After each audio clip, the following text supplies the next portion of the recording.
The first lesson of the basic leadership course at Fort Benning always started the same way. The instructors liked to line everyone up in the dark at 5 in the morning and let the rumble of their voices shake the fear of God into the new arrivals. For Staff Sergeant Marissa Velez, it felt familiar. She had been through this before, years ago, when she first made sergeant. But this was different. This was the course designed to separate the future leaders of the Army from those who would stay in the middle of the pack. And this time, she was one of only a handful of women in a class of 200. The other students were mostly men, big men, men fresh from Ranger battalions or Special Forces units. They looked at her with curiosity at first, then with something else when they realized she was not just another face in the crowd. She was an NCO from a support battalion, a logistics unit. And to them, that meant she pushed papers and counted socks while they kicked down doors in Afghanistan. They did not say it out loud, not yet, but the attitude hung in the air like humidity before a storm. On the second day, they met the lead instructor. His name was Commander Thomas Grayson, and he was not Army. He was Navy, a SEAL with more combat deployments than most of the students had years in service. He stood 6'3" with shoulders that strained the fabric of his uniform blouse. His voice carried a rasp from years of yelling over gunfire and wind. He had been brought in to toughen the course, to add a joint service edge to the curriculum. The Army wanted its future leaders to understand how the other branches fought. What they got was Grayson's personal mission to prove that the Navy produced the hardest warriors on the planet. Grayson walked down the formation on that second morning, stopping in front of each student. They staring into their eyes like he was trying to see through their skulls. When he got to Velez, he paused. He looked her up and down, slow and deliberate, then moved on without a word. But she felt it. Everyone felt it. The message was clear. She did not belong. The course was designed to break people down and build them back up. There were written exams on tactics, oral presentations on leadership philosophy, and endless physical training sessions that pushed everyone to the edge of vomiting. Velez held her own in the classroom. She had studied hard for this opportunity, reading every manual she could find, memorizing doctrine until it became second nature. But the physical part was harder. She was strong for her size, 5'6" and 130 pounds, but she was not strong compared to the giants around her. During the runs, she finished in the middle of the pack. During the obstacle courses, she struggled on the rope climbs and the wall scales. The men noticed. And some of them offered help. Others offered smirks. Grayson noticed, too. He started calling on her during classes, asking the hardest questions, trying to trip her up. When she answered correctly, he would nod and move on without praise. When she hesitated, he would pounce, pointing out her weakness in front of everyone. It was psychological warfare, she realized. He was testing her, seeing if she would crack under pressure. She refused to give him the satisfaction. The breaking point came during the third week. The class was doing a team endurance event, a 12-mile ruck march with full gear followed by a series of challenges. Velez's team finished near the bottom because one of her teammates twisted his ankle halfway through. It was not her fault, but Grayson gathered everyone in a circle afterward and started his critique. He went down the line, tearing into each team member for their failures. When he got to Velez, he stopped. He stood in front of her with his arms crossed, that same look on his face. "Velez," he said, loud enough for everyone to hear. "You are the weak link on this team. You know that? Every time there is a physical challenge, you drag your people down. Maybe you should go back to your supply depot and leave the real work to the real soldiers." The circle went silent. 200 sets of eyes stared at her. Some of the men looked uncomfortable. Others looked pleased, like Grayson was finally saying what everyone thought. Velez felt heat rush to her face. Her hands balled into fists at her sides. Every instinct told her to scream at him, to curse him out, to walk away from this stupid course and never look back. But she had learned something in her years in the Army. When a leader attacks you in public, they are either trying to break you or testing to see if you have the spine to stand up. She took a deep breath and let it out slow. "Sir," she said, and her voice steady, "I finished the march. I finished every event. If I am the weak link, then show me how to get stronger. That is why I am here." Grayson stared at her for a long moment. Then he smiled. It was not a nice smile. It was the smile of a predator who just found something interesting. "All right, Velez," he said. "I will show you. Tomorrow morning, 0500, the Combatives pit. You and me. Let's see if you can back up that mouth." The circle erupted in murmurs. Combatives was hand-to-hand combat training, the kind of fighting that left people bruised and bloody. Students fought each other regularly, but an instructor had never challenged one to a match, and certainly not a female student against a SEAL commander twice her size. Someone laughed. Someone else muttered that it would be over in seconds. Velez looked Grayson in the eye. "I'll be there, sir." That night, she did not sleep. She lay in her bunk, staring at the ceiling, running through every combatives technique she had ever learned. She was not a fighter by trade. Her job was managing supply chains, not grappling with enemies. But she had trained. Every soldier trained. She knew the basics. She knew that size and strength mattered, but so did technique and leverage. She also knew that Grayson had been doing this for 20 years. He had killed people with his bare hands. She had never even been in a real fight. The fear sat in her stomach like a rock. But underneath the fear, something else burned. Anger, resentment.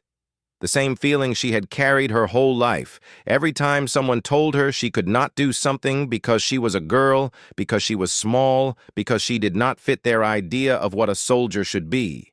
That anger had gotten her through basic training. It had gotten her promoted ahead of her peers. It had gotten her into this course. And now it would get her into that pit. She got up before dawn and put on her PT uniform. The morning air was cool and damp as she walked to the combatives pit, a large matted area behind the gymnasium surrounded by sandbags. When she arrived, a crowd had already gathered. Word had spread overnight. Almost every student in the course stood around the pit, waiting to see the show. Some of them held coffee cups and grinned like they were watching a prize fight. Grayson stood in the center of the mat, already warmed up, rolling his shoulders and cracking his neck. He wore a tight T-shirt that showed every muscle in his arms and chest.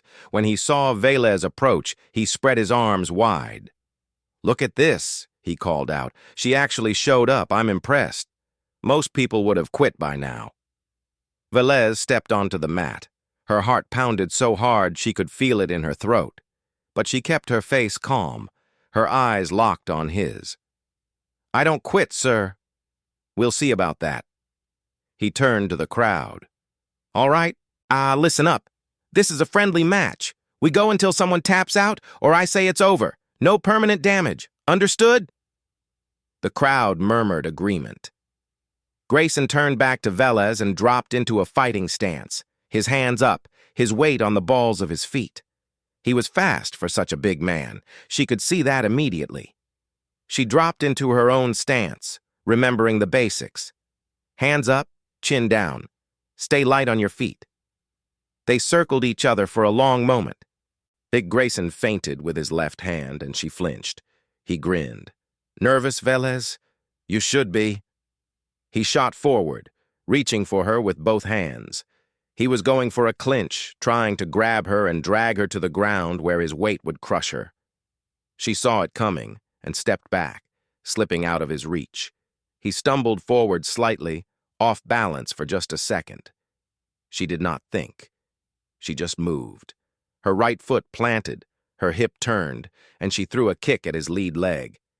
But it was not a fancy kick, just a hard thud against his thigh. He grunted in surprise and reset his stance. The crowd went quiet. She had touched him. She had actually landed something. Grayson's eyes narrowed. He came at her again, this time more carefully. He threw a punch, Not full power, just testing. She blocked it with her forearm, and the impact jarred her whole arm. He was so strong. Even a light punch felt like getting hit with a baseball bat. He kept coming, throwing combinations, forcing her to back up. She blocked and dodged, but he kept advancing, pushing her toward the edge of the mat. Her back foot touched the sandbags, and she knew she had nowhere left to go. He saw it too. He lunged forward, wrapping his arms around her waist, lifting her off the ground. She was in the air, helpless, as he turned to slam her onto the mat. This was it. This was where it ended. But in that split second, something clicked. She remembered a technique from a combatives class years ago, and something about what to do when someone lifts you. She twisted her body, wrapping her legs around his torso, locking her ankles behind his back. It threw off his balance. He staggered, trying to hold her weight, and she used the momentum to shift her hips. They both went down, but she landed on top. The impact knocked the wind out of both of them.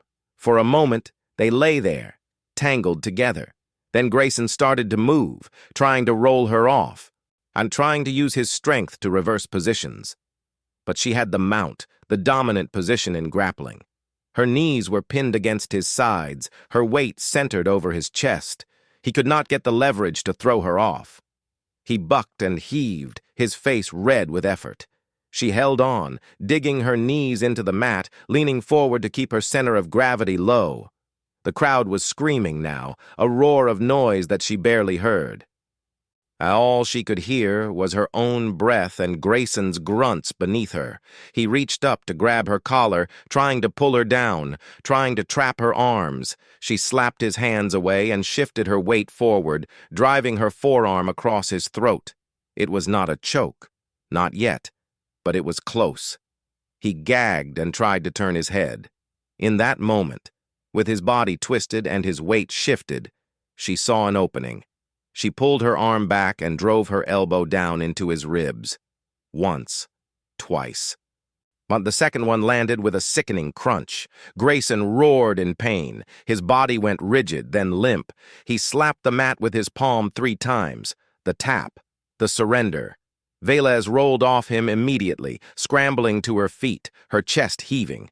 She stood over him, staring down at the man who had tried to humiliate her, who had told her she did not belong. He lay on his back, clutching his side, his face twisted in agony. The crowd was dead silent.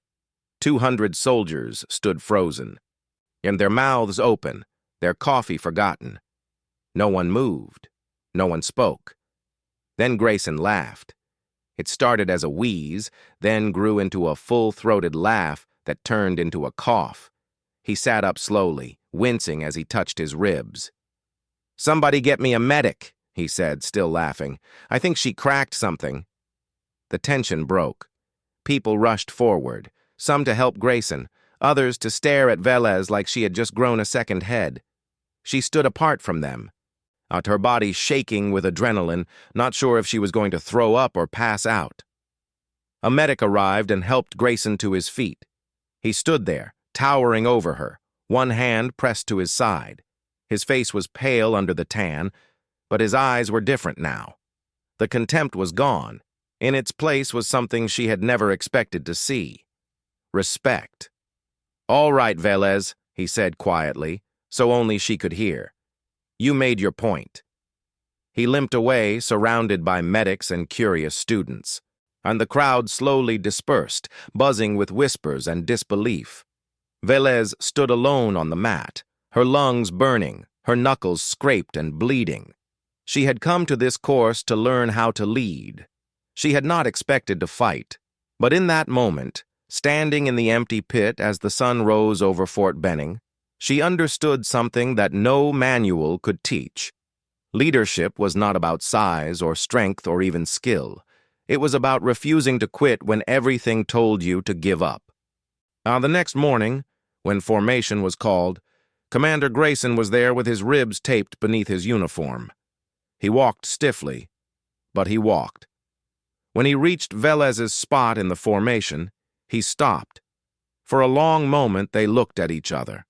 The entire class held its breath. "Staff Sergeant Velez," he said,